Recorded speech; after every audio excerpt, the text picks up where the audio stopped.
Hello everyone, welcome to my channel. ಎಲ್ಲರೂ ಹೇಗಿದ್ದೀರಿ? ಆರೋಗ್ಯವಾಗಿ ಖುಷಿಯಾಗಿದ್ದೀರಿ ಅಂದ್ಕೊಂಡಿದ್ದೀನಿ. ಸೊ ಇವತ್ತು ನಾನು ಒಂದು ಬ್ಯೂಟಿಫುಲ್ ಪ್ಲೇಸ್ ತೋರಿಸ್ತಾ ಇದ್ದೀನಿ. ಮಿಸ್ ಮಾಡಿದೆ ನೋಡಿ. ಈ ಜಾಗ ನೋಡಿದ ಮೇಲೆ ಅನ್ನಿಸ್ತಾ ಇದೆ, ನಮ್ಮ ಕರ್ನಾಟಕದಲ್ಲಿ ಈ ತರಹದ ಜಾಗ ಇದೆಯಾ ಅಂತ. ಹೌದು, ನಾನೀಗ ಹೇಳ್ತಿರೋ ಸ್ಥಳ ಟಿಬೇಟಿಯನ್ ಕಾಲೋನಿ.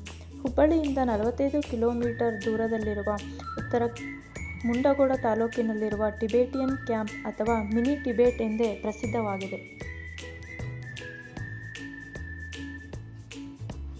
ಎಲ್ಲಿ ನೋಡಿದರೂ ಟಿಬೇಟಿಯನ್ ಜನರು. ಅಯ್ಯೋ, ಚೀನಾಕ್ಕೆ ಬಂದುಬಿಟ್ವಾ ಅನ್ನಿಸ್ತಾ ಇತ್ತು. ಯಾಕಂದರೆ ಯಾರನ್ನು ನೋಡಿದರೂ ಒಂದೇ ಥರ ಅನ್ನಿಸ್ತಾ ಇತ್ತು. ಅವರ ಕ್ಯಾಂಪ್ಗಳು ಸಿಟಿಯಿಂದ ತುಂಬ ದೂರ ಇದ್ದರೂ ಕೂಡ ಅವರು ಸಿಟಿಯಿಂದ ಕ್ಯಾಂಪ್ವರೆಗೂ ಕಾಲ್ನಡಿಗೆಯಲ್ಲೇ ಓಡಾಡ್ತಾ ಇದ್ದರು.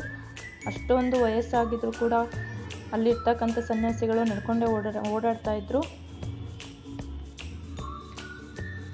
ಇದು ವಿಶ್ವದ ಅತಿದೊಡ್ಡ ಟಿಬೇಟಿಯನ್ ನಿರಾಶ್ರಿತ ವಸಾಹತು. 4,000 ಎಕರೆಗಳಷ್ಟು ವಿಸ್ತೀರ್ಣದಲ್ಲಿರುವ ಈ ಮಿನಿ ಟಿಬೇಟ್ 11 ಶಿಬಿರಗಳಲ್ಲಿ ಸುಮಾರು 15,000ದಿಂದ 17,000 ಟಿಬೇಟಿಯನ್ನರಿಗೆ ಆಶ್ರಯ ನೀಡಿದೆ. ದಲೈಲಾಮಾ ಎಂದರೆ ಟಿಬೇಟಿಯನ್ ಬೌದ್ಧ ಧರ್ಮದ ಅತ್ಯುನ್ನತ ಮತ್ತು ಪೂಜನೀಯ ಗುರು. ಟಿಬೇಟಿಯನ್ನಲ್ಲಿ ಚೀನಾದ ಆಕ್ರಮಣ ಮತ್ತು ದಬ್ಬಾಳಿಕೆಯಿಂದ ತಮ್ಮ ಜೀವಕ್ಕೆ ಮತ್ತು ಧಾರ್ಮಿಕ ಸ್ವಾತಂತ್ರ್ಯಕ್ಕೆ ಅಪಾಯವಿದ್ದ ಕಾರಣ 14ನೇ ದಲೈಲಾಮಾ ಅವರು 1959ರಲ್ಲಿ ಭಾರತಕ್ಕೆ ಪಲಾಯನ ಮಾಡಿದರು. ಭಾರತದ ಪ್ರಧಾನಿಯಾಗಿದ್ದ ಜವಾಹರ್ಲಾಲ್ ನೆಹರು ಅವರು ದಲೈಲಾಮಾ ಮತ್ತು ಅವರ ಅನುಯಾಯಿಗಳಿಗೆ ಆಶ್ರಯ ನೀಡುತ್ತಾರೆ. 1966ರಲ್ಲಿ ಈ ಕ್ಯಾಂಪ್ ಸ್ಥಾಪನೆಯಾಗಿದ್ದು ಭಾರತದ ಅತಿದೊಡ್ಡ ವಸಾಹತುಗಳಲ್ಲಿ ಒಂದಾಗಿದೆ.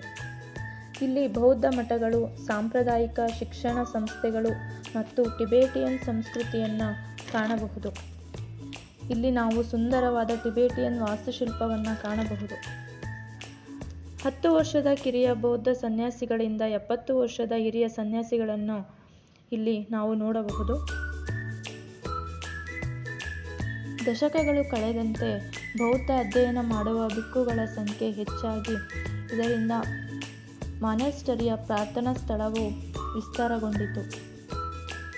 ಈ ಬೌದ್ಧ ಮಂದಿರದಲ್ಲಿ ಬೌದ್ಧ ಧರ್ಮದ ಅತ್ಯುನ್ನತ ಪದವಿ ಗೆಶೆ ಲಾರ್ಮಾಫಾ ಎಂಬ ಪದವಿಯನ್ನು ಪಡೆದುಕೊಂಡ ಸನ್ಯಾಸಿಗಳು ಧರ್ಮದ ಪರಂಪರೆ ಉಳಿಸುವ ಕೆಲಸ ಮಾಡುತ್ತಾರೆ. ನಮ್ಮದೇ ನೆಲದಲ್ಲಿ ಮತ್ತೊಂದು ದೇಶದ ಕಲೆ ಸಂಸ್ಕೃತಿಯನ್ನು ಕಣ್ಣಾರೆ ಕಾಣುವುದು ಒಂದು ಖುಷಿಯ ಸಂಗತಿಯಾಗಿದೆ. ಇಲ್ಲಿ ಪ್ರತಿದಿನ ವಿದ್ಯಾರ್ಥಿಗಳು ಇಲ್ಲಿ ಬೌದ್ಧ ಧರ್ಮದ ಅಧ್ಯಯನ ಮಾಡ್ತಾರೆ. ಸೊ ಇದು ವಿದ್ಯಾರ್ಥಿಗಳು ಅಧ್ಯಯನ ಮಾಡ್ತಕ್ಕಂಥ ಜಾಗ. ಸೊ ಅವರಿಗೆಲ್ಲ ಟೀ ಮತ್ತು ಸ್ನ್ಯಾಕ್ಸ್ ಎಲ್ಲ ರೆಡಿ ಮಾಡ್ತಾಯಿದ್ರು. ಇನ್ನೊಂದೇನು ಅಂದರೆ ಅದೇ ಧರ್ಮದ ಹೆಣ್ಮಕ್ಳಿಗೆ ಇಲ್ಲಿ ಪ್ರವೇಶ ಇರೋದಿಲ್ಲ. ಸೊ ಆ ಧರ್ಮದ ಹೆಣ್ಮಕ್ಳು ಇಲ್ಲಿ ಯಾರೂ ಬರೋಲ್ಲ. ಸೊ ಇಲ್ಲಿ ನೋಡಿ ನನಗೆ ಅನಿಸಿದ್ದೇನೆಂದರೆ, ನಮ್ಮ ಮೂಲ ಸ್ಥಾನ ಬಿಟ್ಟು ಬಂದು ಇನ್ನೊಂದು ಜಾಗದಲ್ಲಿ ಇಷ್ಟೆಲ್ಲ ಮಾಡಬೇಕು ಅಂತಂದರೆ ಎಷ್ಟು ಡೆಡಿಕೇಶನ್ನು ಮತ್ತು ಹಾರ್ಡ್ ವರ್ಕ್ ಬೇಕಲ್ವ.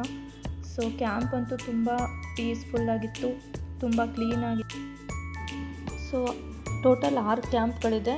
ಸೊ ಎಲ್ಲನೂ ಒಂದೇ ದಿನ ನೋಡೋಕ್ಕಾಗೋದಿಲ್ಲ, ತುಂಬ ಟೈಮ್ ಬೇಕು. ಸೊ ನೀವಿನ್ನೂ ನೋಡಿಲ್ಲ ಅಂತಂದರೆ ಸೊ ಪ್ಲ್ಯಾನ್ ಮಾಡಿಕೊಂಡು ಖಂಡಿತ ಹೋಗಿ ಬನ್ನಿ. ಒಳ್ಳೆ ಎಕ್ಸ್ಪೀರಿಯೆನ್ಸ್ ಇರುತ್ತೆ, ತುಂಬ ರಿಫ್ರೆಶಿಂಗ್ ಆಗಿರುತ್ತೆ.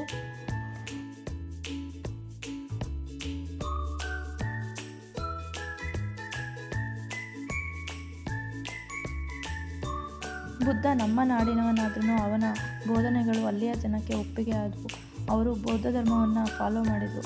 ಸೊ ಒಳ್ಳೆ ವಿಚಾರಗಳನ್ನು ಯಾರಾದರೂ ಹೇಳಲಿ ಅದನ್ನು ಅಕ್ಸೆಪ್ಟ್ ಮಾಡೋ ಮನಸ್ಸಿರಬೇಕು ಅಷ್ಟೇ. ಐ ಹೋಪ್ ಎಲ್ಲರಿಗೂ ವಿಡಿಯೋ ಇಷ್ಟ ಆಗಿದೆ ಅಂದ್ಕೋತೀನಿ. ಸೊ ಇಷ್ಟ ಆಗಿದ್ದರೆ ಕಮೆಂಟ್ ಮಾಡಿ. ಮತ್ತೆ ಮುಂದಿನ ವಿಡಿಯೋದಲ್ಲಿ ಭೇಟಿಯಾಗೋಣ. Thank you for watching. Thank you all.